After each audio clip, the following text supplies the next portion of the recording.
I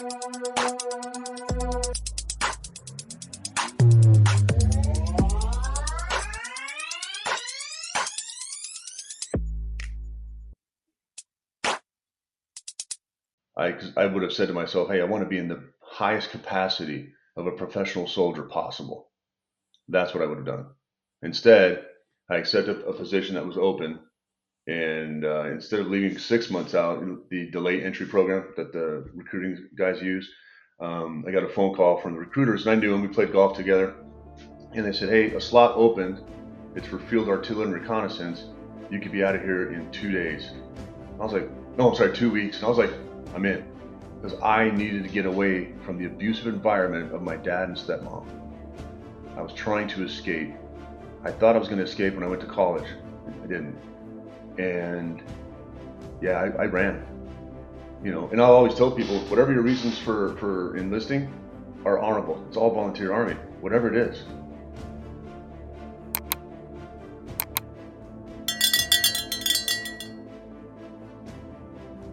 Welcome to the Mill to Vet podcast, where we are honored to have Craig Hannum, a 20-year Army veteran who later joined the Army Civilian Corps as the Suicide Prevention Manager. This is a two-part episode where this week we have guest host Christine Mantilla, and next week we will be rejoined by myself, Chris Elder, and Jonathan Hernandez with Craig Hannum, where we continue on with our conversations. Now, I want you to take a look at Mill to Vet, where you have over 100 veteran transition stories at your fingertips. Take a look at it and enjoy today's podcast. Make sure you leave a comment and hit that subscribe button. Thank you. How you guys doing? Fantastic. How can people reach you? Okay, you can reach me by email. My company is called T3, The Toughest Topic, which is all things suicide prevention. So you can reach me at The Toughest Topic at outlook.com or 520-678-3551. I will answer the call, I assure you. Perfect. And then can you share with our audience, who are you? Well, my name is Craig Hannum, and like you guys said, I retired after 20 years and then immediately went into Army Civilian Corps as the Suicide Prevention Program Manager. It's my passion. I love what I do. I hold on to one number, and that's 182. That's 182 soldiers I lost to suicide in that time period. So my goal is to not add to that number.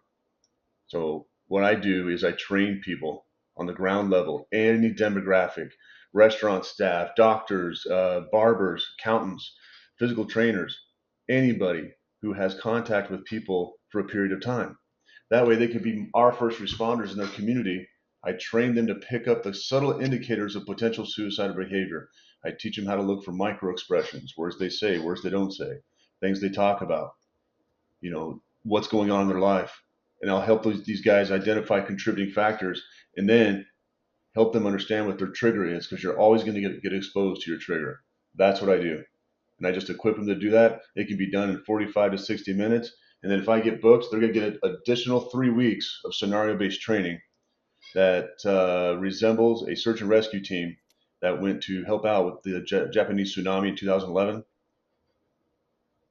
If you recall, yeah. So we sent a few folks to help with body recovery. So those scenarios show people where they're excited at first. They get there on the ground.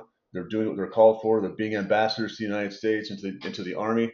And then you see personalities, behaviors, mental distress, all these things start to degrade. And it leads them to the point where they actually get back to the States after doing it.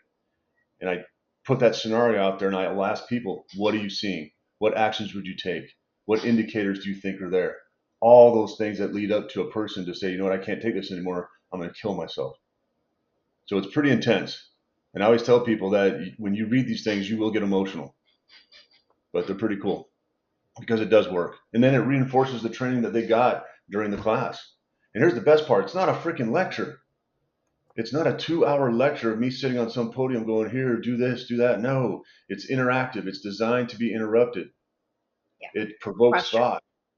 Yeah, thank you. It provokes thought. It energizes them. Some people, it's going to piss them off because they can't stand that subject because it hit them deep.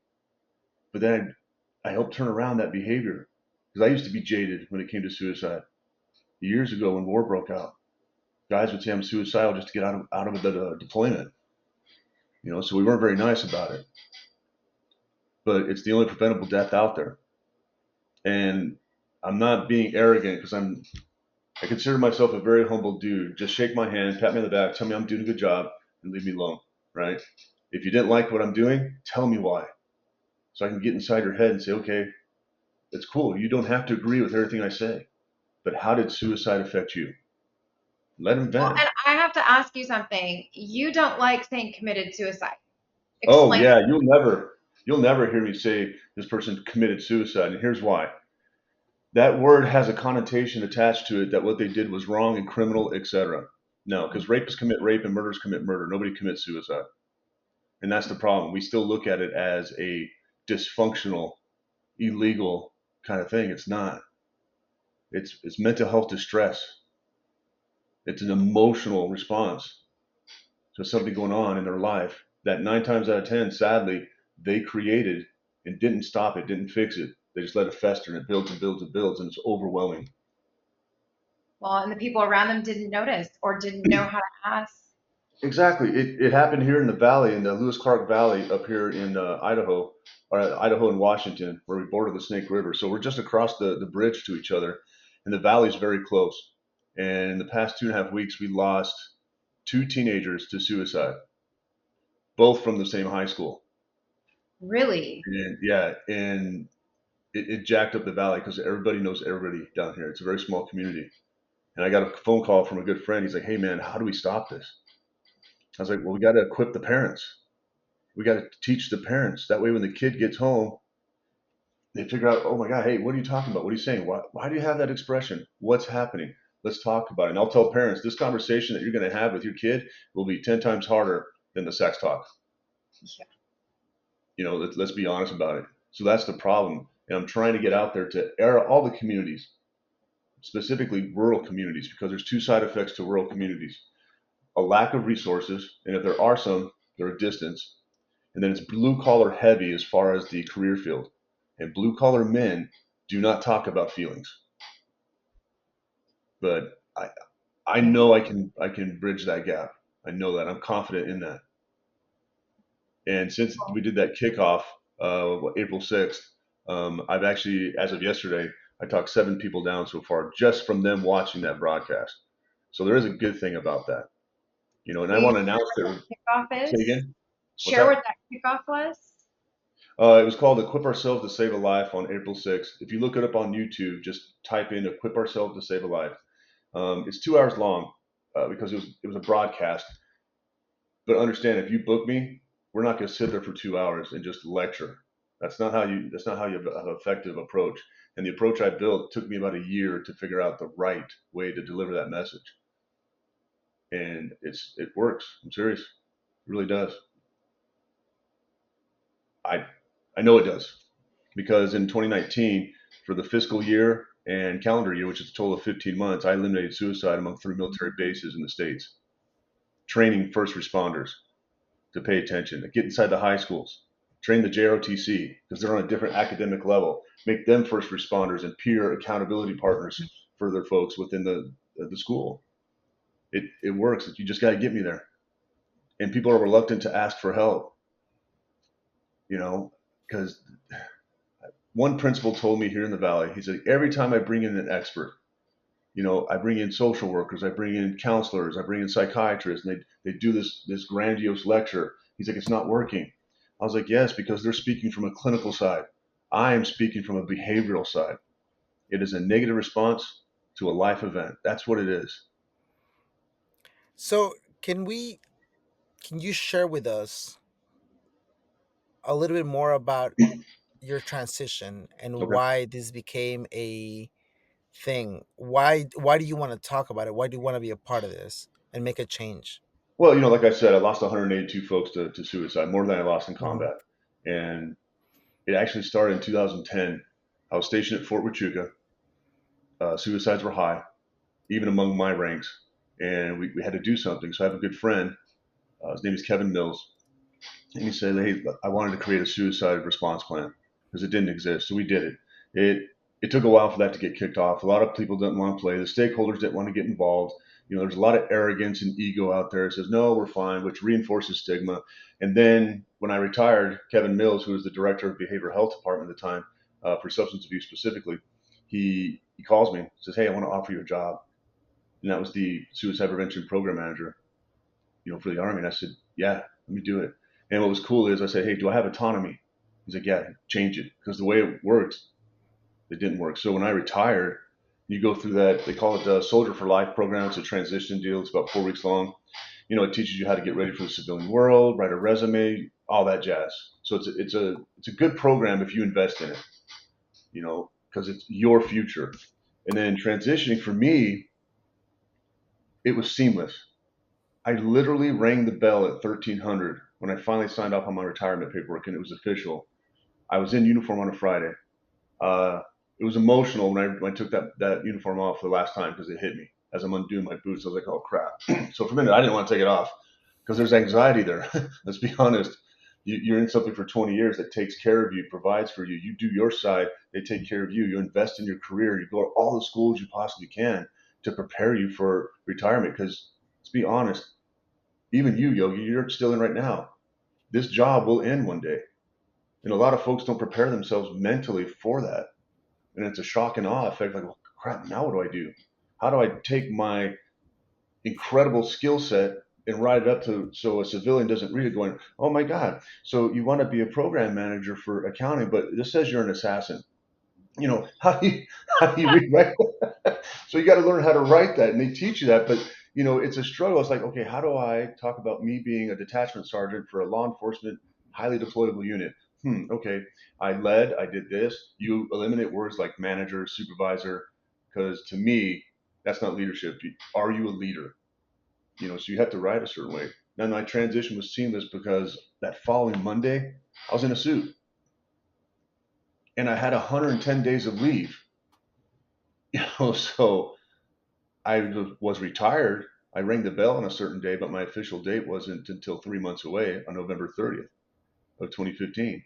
And then boom, I'm immersed in an Army civilian position, which I found out very quickly that a lot of Army civilians are not well invested in the program that they have to spread it out to others that can benefit from it. So the incumbent that retired, I went to one of his classes. It was 2.5 hours long. Halfway through, he's like, let's take a break. I was like, yeah, thank God. No, the break was for him. He took off. And he split these dudes up into two groups in a circle and said, guys, talk about suicide. I was like, oh, hell no. What in the frog fart is this? In one circle, we had a full bird colonel who was coming in as the brigade commander for a military intelligence unit there. Across from him was a private, first duty station, just finished AIT, all that jazz. And no one's talking. The colonel's like, all right, I'll take charge. He's a colonel. He goes, let me tell you about suicide. Suicide is the weakest, and he's being negative about it. And I was like, nope. So I said, excuse me, sir, for a second. He's like, did you just interrupt me? I was like, yes, I did. Is your ego going to handle that? He just kind of looked at me. He's like, you know what? I said, no, it's okay. I'm going to be giving you a briefing next week so you know how to take care of suicide in your brigade. And I looked over the private. I was like, hey, brother, have you lost anybody to suicide? He's like, yeah, I lost an aunt. I was like, okay, I'm sorry about that. Are you going to talk openly about it when the colonel's sitting here? He's like, no, sir, because I'm in his brigade. And I was like, oh. So what he heard from the colonel was, don't be a sissy. I go to the other group. The highest ranking person there was a lieutenant colonel. It was the exact same thing. These guys would not talk about it. And that's the problem. That's what I teach, how to have a conversation.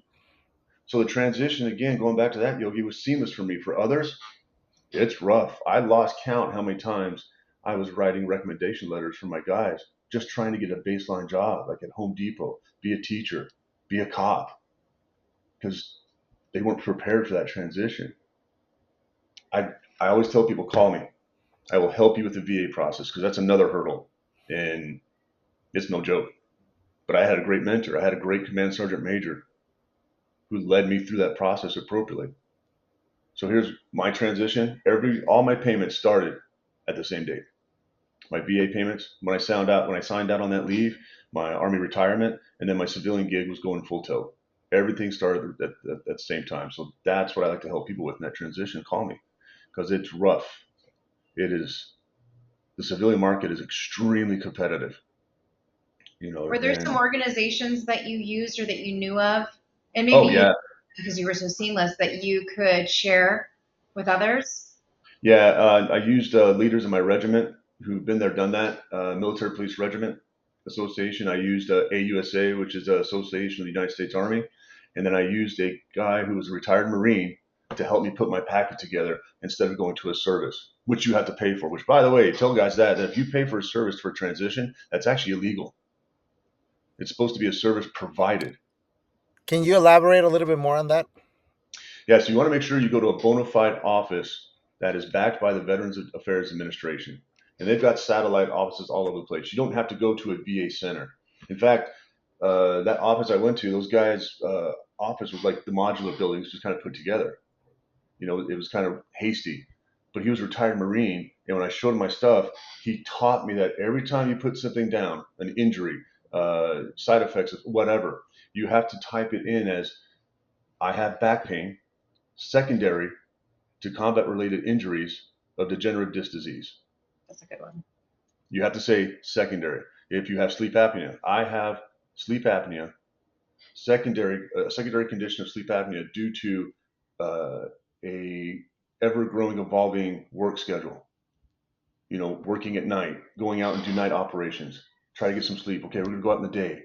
That jacks up your sleep cycle. So everything has to be secondary. And he was brilliant. I didn't get the 100%, but I got the 80%. I was like, wow, okay, I'm content with that. And now I'm doing an appeal because if it continues to get worse and you're debilitated to do common tasks around the house, mowing the lawn, stuff like that, going for a walk, a flight of stairs, things like this, if it is now getting worse, do an appeal. Just make sure you have medical documentation. And I just got it because they said I have extreme carpal tunnel syndrome from carrying heavy loads for 20 years. It affects all the nerves and everything else in the shoulders and neck area. Yeah, so my hands will fall asleep for no reason. It's a lot of fun. I'll be holding a glass like, hey, and boom, I'm like, oh, sorry. Yeah. How many years Or out are you from transition? what's that? How many years are you out from transition? I retired in 2015, so I was told there'd be no mass. 9 years. Yeah, and then going straight into an Army civilian gig, if I'm being completely frank, was good and bad. And the reason why it was more of a challenge was I'm not in a position of authority anymore, so I can't tell people what they should do, what they must do, what they will do, or I'll jack you up. I can't do that anymore. I had to be more of an advisor and say, hey, here's what I recommend. Now, I still operated with the same guys, so that part was great. The crutch was the private housing office, because Army went private, and the house we had was gorgeous. They said, hey, you can stay on the base as an Army civilian. You just got to pay the normal basic allowance for housing. I was like, okay, which was expensive. And the crutch was everybody knew where I lived. So people would show up at my door and say, hey, man, can I talk to you? Like 9 o'clock at night, 5 o'clock in the morning. That was the crutch or the negative side effect of that transition. So quickly moved off post after a year. And then it kind of felt like you were going home. Does that make sense? Instead of just going Mm-hmm. down the road.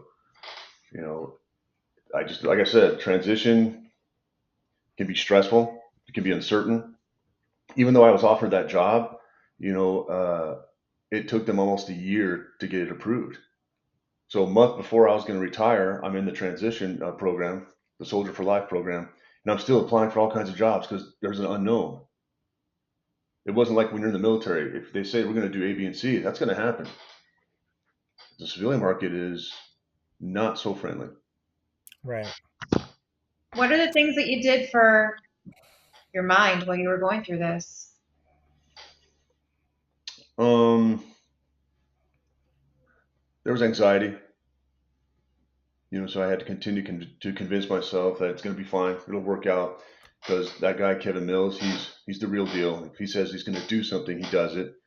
And everything else was out of his hands. It was with the civilian personnel office. A stack of recommendations for a position, and I'm in that stack somewhere, and there's only one person who does that because would have been it was assigned to the garrison position, and that takes time. So mentally, it was a struggle. And at the time, I was married to Satan's mistress, and she wasn't making it any easier. I'm not. What are you gonna do? What are you gonna do? I mean, You of know. course, you were an angel, right? Oh yeah, there's two sides. Don't get me wrong, but when she's not going to watch this because she can't stand this kind of stuff. So I'll just be freaking frank. How about this? Yeah, my nose has been broken a total of 8 times, once by her. Ouch. Highly abusive, highly, I mean, verbally, mentally, physical. And she had this skill set, if you will, to do all that kind of stuff in front of the kids to make it look like I was the jerk. And so that anxiety and the stigma of, oh my God, I got to report this. I can't do this anymore. I dealt with that crap for 19 years. But as a soldier, if you come forward to your leadership and say, hey, I'm involved in domestic violence, I'm the victim. I'm immediately guilty because in the military, you're guilty before innocent. They separate you from your home, suspend your security clearance pending the outcome of the investigation. Am I lying? It's not. It's no different than the Navy. They they make you look like you're the bad guy. So when it came out, and she actually got indicted on 2 felony counts of domestic violence, and that did not help with the anxiety. Here I am trying to do something new, create a new path, start a new chapter. I'm taking on a position that they said was the one of the most difficult positions in the Army Civilian Corps, and the success rate and the attrition rate of the managers was high. As far as, I mean, their success rate was low in preventing suicide, but the attrition was high. And the guy that I took over when he was retiring, he did everything by regulation. And according to Army regulation, you only had to teach one class a week. So all he did was teach the in-processing class for new arrivals to the base. Right. That was it. No outreach. He didn't connect with the community. Um, and then when I actually filed for divorce, I felt like I was free to do my job with autonomy because there was a lot of roadblocks. So family issues can increase that anxiety because you're getting out, even, or especially the guys who are not retiring, and they're not going to get that retirement the moment they sign that paperwork. They're going to get their last paycheck, and that's it, and they're not ready. And then you have a spouse, like, what are we gonna do? We have 4 kids, da, da, da, et cetera, et cetera. That's where you have to take the transition program seriously. And I would tell guys, when you retire and it's approved, start hunting for jobs. And then you put in your letter, in your interview, I will be available for hire on this date on pending retirement. I've done that many times for guys who would go to sheriff's department, police, all those cool agencies because they want to be cops still. And they would call me and say, hey, can you verify this guy's retirement date? I was like, yeah. What do you think about him? What do you want to know? If you have a good leader and a good mentor who's backing you up and say, this guy's awesome. He's on time. He's a hard charger. He's a push. I would always say he's a push button soldier. Give him an order, they're gone. They take care of it. They're all over it. And they say, when you see that pending my retirement date, they will start investing in that person. I had one department, I forget the name of it. It was in Oregon, and this kid got picked up by one of the police departments. He was a SWAT guy. So I sent him certification, copies of all of his certs, everything else. His scores, his weapon scores were just out of control. His psychological profile meant that he was stable. He understood what kind of violence he was getting into. And the guy's like, "Thank you, we appreciate you." And they gave him an offer letter that would start the week after he retired. Oh, wow. Yeah, Awesome. so you have a good leader, backs you up. Now, I didn't do that for all of them. I'm like, hey, you got an Article 15 for punitive action for doing something dumb. Why would I recommend you to an agency where I'm putting my name on that? And thank you. Mm-hmm. So you That's just, suggest that they go find a good mentor then, oh, yeah, someone to yeah. emulate, someone to And guide them. a lot of guys would come to me and say, hey, can you help me out with this? I say, you know what? I don't have enough knowledge with that, with what you want to do. I said, why don't I hook you up with one of the lawyers? So I'd hook him up with one of the JAG officers, say, hey, can you help him? And I would go to, and then down in that initial meeting, hey, can you be his mentor? That's So great. I think that is a sign of humility saying, hey, I'm not an expert in your field or what you want to go into. Go to this person. Pass them off to the right people that you trust. What content, podcasts, books, anything like that, that helped you through your transition, through your journey, to get you in the right mindset of being able to succeed? My favorite book was called The Greatest Generation by Tom Brokaw. Um, when I went to the selection course, SFAS, Special Forces Assessment Selection Course, any downtime we had just to stay awake, I would read that book. And at the end of each story that he talked about with the folks who were part of that generation, World War II, veterans, stuff like that, when they got back, they faced major challenges in the civilian market. Yes, they were heroes. The country loved them. Now what do I do? And then there was that huge transition where women were the workforce. It was like, okay, how do we reintroduce the men appropriately? So they had major challenges. That's why a lot of guys would go into being a realtor because no one was doing it. They were taking over jobs that were heavy as far as the demographic with ladies. That was their challenge. So when I read that, I was like, okay, when this job ends, I got to make sure I'm in the right mindset. And I picked out my favorite command sergeant major. I mean, he and I were on golf teams together. We knew each other very well, and I trusted him. So you got to find the right person because, oh man, why am I getting emotional? Well, the right person, but the right mindset. Touch on that. That's good too. Yeah, and that helped. Now I had a brilliant psychologist that I had to see once a week, just for the stuff I did in uniform, and then it was required by regulation when I was the Army civilian because that job was so intense, and I was going to be exposed to violence. I accepted that. I knew what I was getting into. Once a week, I would talk to her and vent. And it was great because she had a top secret clearance, so I could talk openly. And I would tell guys, don't be afraid to seek that assistance. She never diagnosed me with anything because she didn't have to. She knew I had PTSD. She knew I had TBI. She knew everything. And once a week, I say, hey, I had a bad week. I lost 2 people to suicide. One of them did it right in front of me. She's like, okay, talk to me about it. And I was okay to go into gratuitous, grotesque detail, if you will. And that was my coping mechanism, and that's how it helped my transition. Was I cannot hold on to this stuff, and that's what I teach. Stop holding on to it. The guilt will drive you insane. Trying to answer the why, you can't do it. But you have to be prepared mentally, physiologically, emotionally. And if you're not working out, taking care of you, how can you help others? So that's how I got myself in that mindset, Christine, is if I don't keep my stuff squared away, I am not going to be capable to help out others. And that would break my heart. And I apologize, I cut you off, and you were going to start That's okay. being emotional.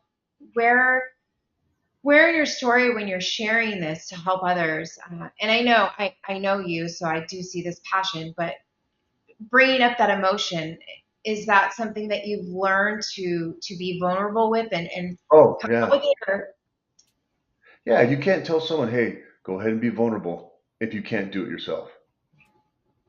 You know, good leaders will always say, I will never ask you to do something that I wouldn't do or have already done. You know, it's okay to be vulnerable. That's the whole point. That's where I call it my squishy.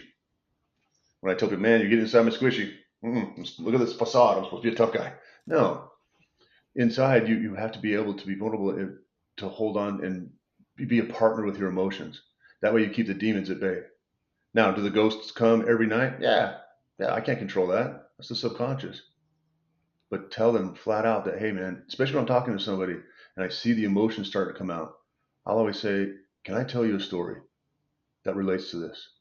Just so we can share a little bit of life experience so you can see that you will make it through. I've never been suicidal. I've been depressed, you know, and if you go through life never experiencing depression, you're not paying attention at all. So let that vulnerability be a shield, if that makes sense.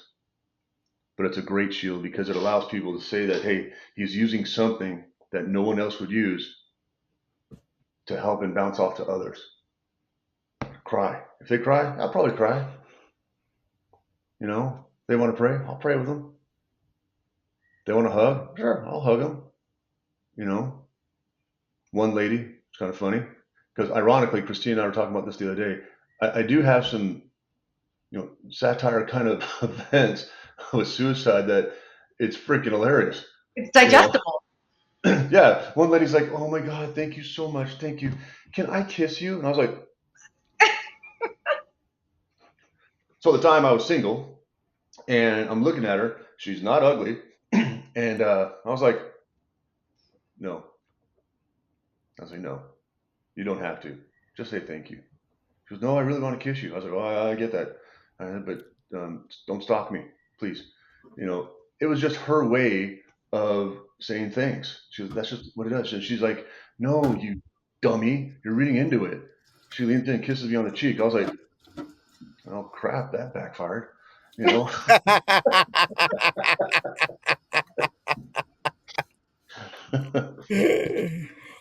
So, with all your experience and where you're at now, right? If you could go back to talk to your young adult self prior to joining the army, what advice would you give yourself to be successful during your journey in the military? I would have started earlier because they say that you can drop retirement 18 months out before you're 20. I probably would have started earlier. You know, would have had landed me in the same job. Yeah, I'm sure. I'm sure of that. But I would have prepared myself more to get rid of that anxiety of the unknown. And that's where it originates from. When someone says, I'm afraid, it's because they're afraid of something they've never been exposed to. The unknown. We don't know what the unknown is until we get there. And you're like, oh, it's like when you went to boot camp or I went to basic training. First 2 weeks, you're like, oh man, this is insanity. What do we do? Where's the sun? How come the military controls the sun? Where is it? I don't see it. You know, it's 4:30. Why are we out here at 4:30 in the morning? It's a 36-hour workday, and then that stress builds, and then you finish basic training or boot, and like, oh, okay, cool. And then you go into other training, and you look back going, that was easy. And that's why I tell my guys, every school you go to is gonna be harder than the previous because you're climbing that ladder. You're getting promoted. Once you get promoted, you got to go to a different school so you can master that grade. And I would always tell people, I said, you will not master your current rank until you get promoted. So yes, I would have started 18 months out to reduce that anxiety of the unknown. But that's for your transition. Yeah. What advice would you give yourself if you could go back to being 18, 19-year-old self, right? And before you join the military so that you Mm-hmm. could have and say, hey, this if you do this, this is gonna make you successful during your military journey. Mm-hmm. Um, had the option of going 11 Bravo, Ranger School to selection. That's probably the path I would have gone, especially knowing that, when war broke out. I would have said to myself, hey, I want to be in the highest capacity of a professional soldier possible. That's what I would have done. Instead, I accepted a position that was open, and instead of leaving 6 months out, the delay entry program that the recruiting guys use, I got a phone call from the recruiters, and I knew them. We played golf together, and they said, "Hey, a slot opened. It's for field artillery and reconnaissance. You could be out of here in 2 days." I was like, "No, I'm sorry, 2 weeks." And I was like, "I'm in," because I needed to get away from the abusive environment of my dad and stepmom. I was trying to escape. I thought I was going to escape when I went to college. I didn't. And yeah, I ran. And I'll always tell people, whatever your reasons for enlisting are honorable. It's all volunteer army, whatever it is. If it's just patriotism, fantastic. If it's to get away from an abusive environment, awesome. If it's one of those dead cities, I got nowhere to go and drugs are overwhelming. My mom's a druggie, my dad's a druggie, yada yada. I got to get the hell out of here. That's what I would have done. I would have gone the different path and waited just 2 more weeks for that Bravo slot to open up and follow that career progression path of infantry. And then it was going to be airborne, Ranger School, and then I would have gotten a selection.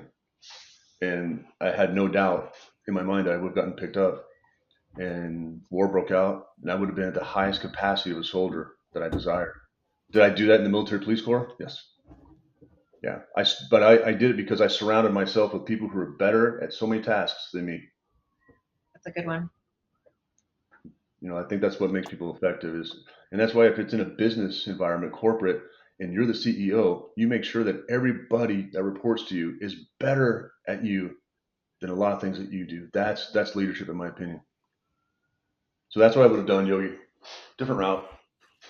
And People. now that you're looking back, right? You've been out for over 5 years, and you talked about the transition starting earlier, 18 months out.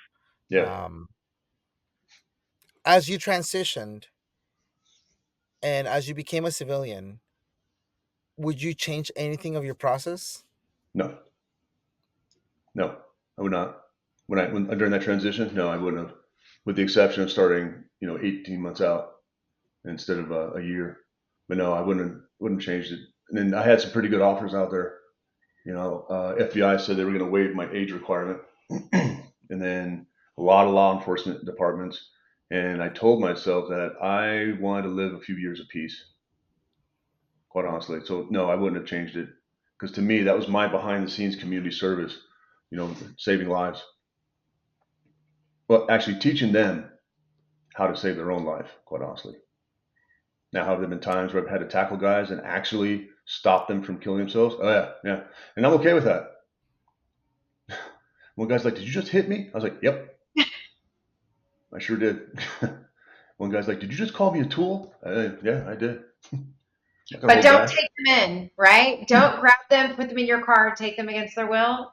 Yeah, that happened. Yeah, that's bad. That's called kidnapping.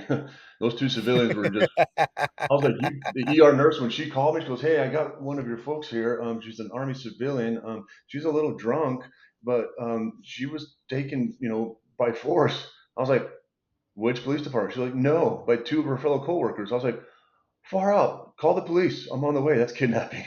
Yeah, see, I wouldn't have known that. I know that sounds stupid, but you think that you want to save someone because you don't know what to do. And that's Yeah, another reason for having this kind of training. Because I think I'm saving someone. I'm putting, let's say, Yogi in the car because I want to make sure he's safe and it's against his will, and a lot of people probably think that, I'm just going to take him to the yeah. hospital. That's where they need to be. But a lot of things with what you talk about now in suicide, I wouldn't have known. So this Exactly, saved my life. Christine. It's. I always tell people it's based on your capability. If the dude is armed and highly suicidal, are you willing to go inside that room? Most people would say, no way. Mm-mm. Because we don't want the whole, murder suicide thing to happen because that happens too often. That's why I would like to train the police officers how to respond to a mental health distress. That Yes. happened. This guy was screaming at the top of his lungs. SWAT teams on the side of the house. All this stuff is set up. Incident command. I get there. I'm like, what are you guys doing? What's up? It's like, you hear him? He's screaming. I was like, uh-huh. Did you ask him why? No. Like, well, he's screaming. I'm like, is that illegal? I said, do you know what's going on in his life? Oh yeah, he was dealing with some serious stuff, and he just wanted to scream because one day he heard me say, if you have an unorthodox method on how to deal with this pressure, do it. If it's safe and legal, knock yourself out. His was screaming, but it was disturbing the neighbors. Oh, the poor neighbors. I'm so sorry for your struggles while you're watching a freaking Disney movie with your kids and eating popcorn, and the dude next door is losing his mind, and you didn't even ask why. Mm-hmm. So yeah, it's based on capability. Here's what I have done. I'll say, hey, it's time to go to the hospital. No, I'm not going. I'll say, okay, either you can go on your own accord or I will assist you and you're not going to like it. Looking right in the eye and I said, okay. And then I just do that nice little push on the back. Hey, it's going to be okay. A little rub of the shoulders. Come on, dude. It's going to be good. And just pushing him. He's like, no, I'm not going. I'm not. Oh, no, you're going. You're going. I am taking you. So it's based on your personal capability. But putting him in the trunk, for a little punishment, like, hey, Yogi, I know you're going to fit in my trunk. Who's Okay, it's the going to be I safe. trunk? do. Or no, I no. don't know why It's clear. the trunk, but I You do got, fit in the trunk. She's got a hatchback. I knew She's what got you a meant. hatchback that drives wicked fast, and I think it's colorblind. I'm pretty sure that car is colorblind. And then we just stuff you in the back of her hatch, a little duct tape around the mouth because I don't want to hear you scream because I'm trying to concentrate on not following traffic laws. That's what I'm doing. I follow traffic laws. Suggestions. Allegedly. Allegedly. I recall the time, but I digress. Okay. So honestly, you sound like you had a pretty good grasp on transitioning. Yeah. Not everybody does. Dude. What are some of the things that people should start asking when they're a couple weeks or however much time you think before their transition, before they know they're going to do it? What would you suggest to that person? Have them go to a leader they trust and say, hey, my skill set, what am I equipped for in the civilian world? What can I do? What do you think is applicable to me? Or what if I changed and went to school? And some guys did that where they would tell me they're not going to reenlist. Okay. and say they had 2 or 3 years left on their contract, I'd say, hey, go to school. Okay, what degree should I get? Learn a trade, something that is going to be beneficial to your community, that's going to pay you well. A lot of guys were like, okay, I'll be a linesman and set up transmission lines for power companies at 100+ grand a year. Yeah, is it hard labor work? Yes, but it's a trade that's needed. Welders, plumbing, et cetera, HVAC Court reporter. experts. Huh? Christine, you froze. And you're She's just What trying happened? to grab what your you're attention really quickly. yeah, your frozen face was like this. But it's okay. Yeah, but tell them, hey man, you're a hard worker. Especially if I knew they had a hobby. One guy, he did all of my retirement gifts. Where they put your picture on there and you got the shadow board or shadow box, all that jazz. My guys built that. He opened up his own business when he got out. I don't know where he lives. Oh no, Arkansas. He went to Arkansas, opened up his own business to do that kind of stuff, framing, et cetera, and is doing very well. And then find out what they want to do and look at the job market in that area where they live and say, hey, are you planning on going back to your home city? Like, well, there's nothing there. Good, you're right. There is nothing there. There's lots of opportunities here. And the connections you make in the military, that's how you connect guys with network and say, hey, let's go play some golf. Trust me, golf, in my opinion, is one of the best networking tools out there. And even if you suck, doesn't matter. Because if you were a pro at golf, you wouldn't have joined the Army. So let's get out there and So have some fun. why golf? Why is golf such an important networking event versus anything else? You are with your team or your partner, whoever you're playing with, for at least 4 hours on 18 holes. Guys don't ride around a golf cart, grab a beer, and not talk about stuff. The relationship. You build that relationship. Hey, I'm about to transition. Sergeant Hannum said that you have this kind of stuff. I've been doing that for a few years. I got a certificate. I can do this. How do I get involved in your company? Like, okay, let's talk shop. And you'd be surprised. They just give up the phone numbers because let them build that relationship. Coach them, of course. You can't sit there and say, you'll be fine, just wing it. No, teach them how to have that conversation. What do you want to do? I want to be a carpenter. Okay, let's go get you to a trade school. It'll be free because it's part of the education process of the education center. Don't pay a dime. Save your GI Bill for later or use it now. It's up to you. But I would always tell them, learn a trade because you have to be aware of the job market. And that's why a knowledge of current events is so important because a lot of guys are clueless. Does that answer your question? About having those conversations. That's the difference with you and other people that I talk to. It's about having those real, vulnerable conversations, not that surface bullshit. Yeah, because I remember telling Kevin Mills about 6 months out, and nothing was happening. He would call once a week. Hey, how's Hannum looking? No answer, nothing. And 6 months out, I told Kevin, Kevin, I have 3 offers. I was like, and yours is not one of them. I said, I've got to make a decision. He's like, be patient. Just relax. So I was like, okay. That was hard. Especially going home to Psycho. Did you get hired? Did you get hired? Did you get hired? How much are you going to make? What's going to happen? Oh my God, we're going to be rich. All that crap. I'm like, what? Calm the. Satan's mistress, right? Satan's mistress. Yeah. Oh, evil. And guess what she is? She is a counselor for family stuff. Irony, man. Life's tough. Yeah. But yeah, you have to have a good leader to help you out and get your mind ready that this job is going to end.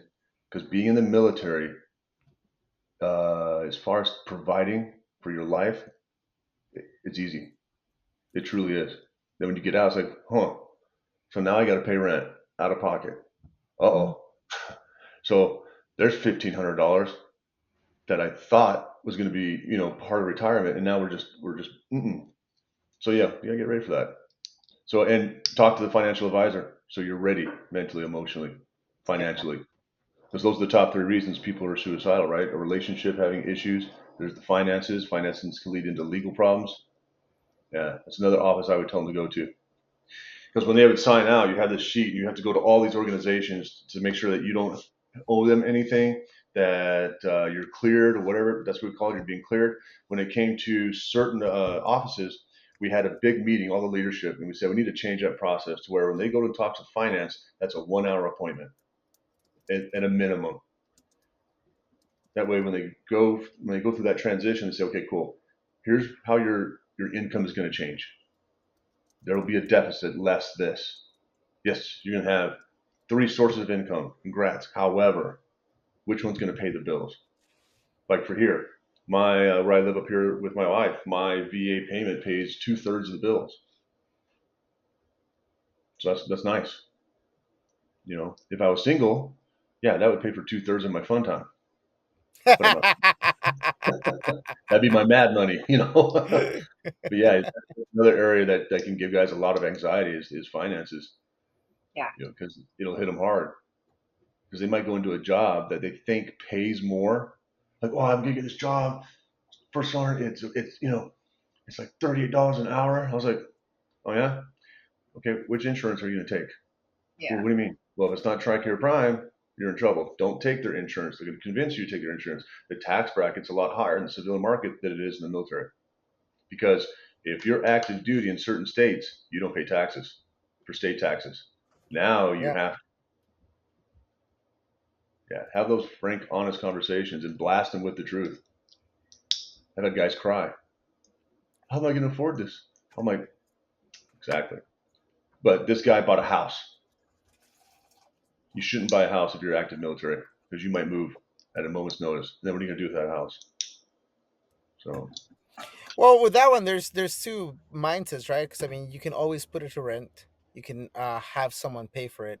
Then yeah, later on, you can also build some assets to where you can actually have multiple houses paying for your income. But it's all about having the right timing and the right everything, right? I've also right. known a lot of people that try to do that and they didn't execute it properly. And not only did they lose their house, they now were bankrupt and they had to deal with that for the next 10 years of their life. So it's all about those kind of mindsets. And then you're correct. I mean, it's very difficult to get to that point to where you have that experience to be able to do it, right? Yeah, And it's all about risk management. It is easier to not have to buy a house and not have to worry about anything. yeah, But for building assets, it can, it's one of those you have to do it to do what's best for you. yeah. You know what got me, and it's going to sound like a small thing, but when I took off the uniform, that was, yeah, I cried. I cried, and I put my boots in the closet per regulation. Laces, so it was tied up, it was tucked in. Uniform was all nice and perfect, 2 inches in between each hanger. And to me, I was like, okay, okay, I'll be all right. But here's what got me. The first time I went TDY as an Army civilian, and I want to say this is maybe 3 weeks after I got the gig. It was like, we need you in this location. All right, cool. And I was there. It was Delta. I was flying like Delta. Yeah, it's Delta. And they call up military. Please come forward, and you can check in early. And I walked up, I showed my ID. She goes, oh, sir, you're just a civilian. That's how she said it. You're just a civilian. And I was like, okay. So, pit in the stomach. I'm like, I got to turn around and look at all these people. I go, who is this guy? And then I walked away and I was like, oh, crap. Because before, when they say active military, please come forward, I didn't walk forward and be like, look at me. I am a trained killer. How you doing? What's up? No, I didn't do that. To me, it was like a proud moment of, hey, I served my country. Mhm. And it was a small thing to board the aircraft before other folks, right? And then when you couldn't do it anymore, it was like, I mean, I think that was the face I made. I was like, oh, lip came out, and I was like, this sucks. I'm just a civilian, you know. Well, yeah, it's a small thing, but then it's like, wow, I'm done.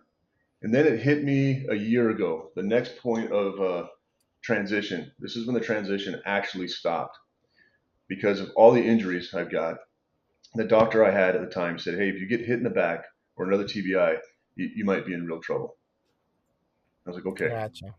He put in paperwork to have me removed from the inactive ready reserve in the event there's no ground war. So I am not I cannot be recalled until age 65 anymore.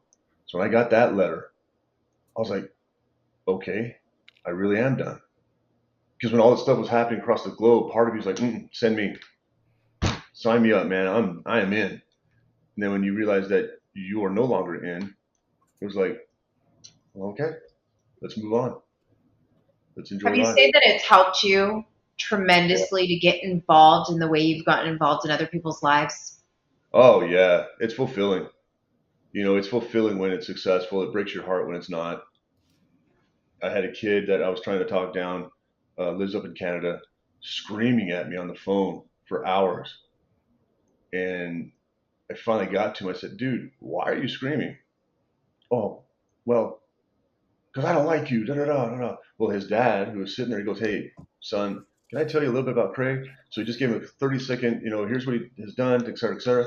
And the kid starts crying. He goes, sorry, sir, I didn't mean to disrespect you. I was like, I'm thick skinned, man. It's not about me. It's about you. He goes, I'm sorry and thank you for your service. I was like, okay. So then my military service that he didn't know about was the way that we could exploit the conversation for the better. And it's working. He's still doing good stuff. But yeah, what I do, it keeps me connected to, helping people. That's the end state. We got to help people. It's the only preventable death out there. Breaks my heart every time I hear about it because I'm like, oh my God. One principal that I talked to says, man, I should have brought you on 2 months ago. And I was like, don't do that, man. That would have, should have, could have. Yeah. It doesn't Yeah. exist.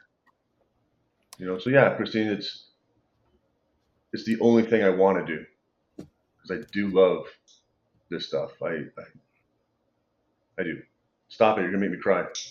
Don't look at me like that. Change your face. No lines.